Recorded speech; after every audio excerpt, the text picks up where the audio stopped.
Alors j'ai rencontré par hasard mon ami René Louis, et je l'ai interrogé sur la droite et la gauche, parce que j'avais écrit un article là-dessus. Mais il était dans une confusion sur ce sujet absolument hallucinante. Au bout d'un quart d'heure, il n'a pas pu répondre. Il a dit oui, on ne sait pas, voilà. Et en plus, quelque part, il employait les mots droite et gauche, mais en même temps, il n'était pas capable de les définir. Je lui dis, mais c'est pareil, quand les gens parlent de masculin et féminin, ils emploient ces mots-là, mais quand on leur demande de préciser, donc il y a un rapport au langage qui est très particulier.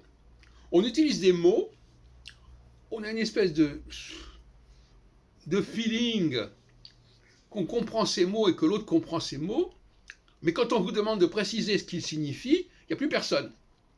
C'est très curieux comme phénomène. Il y a un abrutissement général quand même assez inquiétant. Je lui demande, mais donnez-moi des éléments sur la gauche et la droite. Qu'est-ce qui les distingue?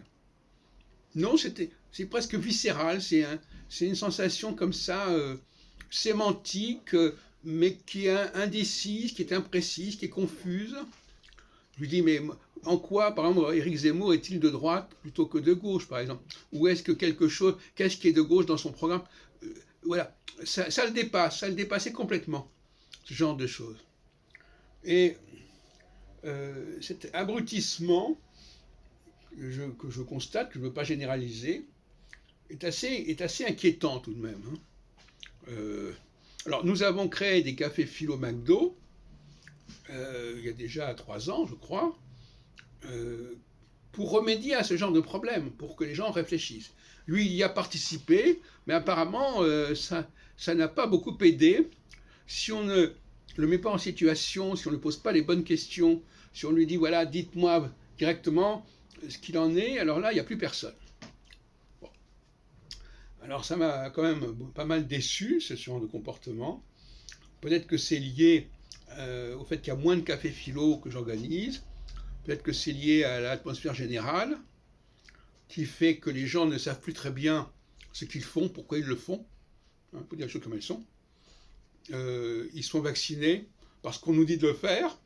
Pourquoi il faut être vacciné? Même si on pose la question pourquoi faut-il être vacciné, ils ne savent pas.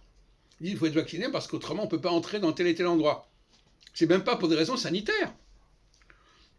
Et pourquoi tel test qui valait pendant 3 jours a été réduit à 1 jour? C'est pas pour des raisons sanitaires. C'est pour obtenir que les gens se vaccinent.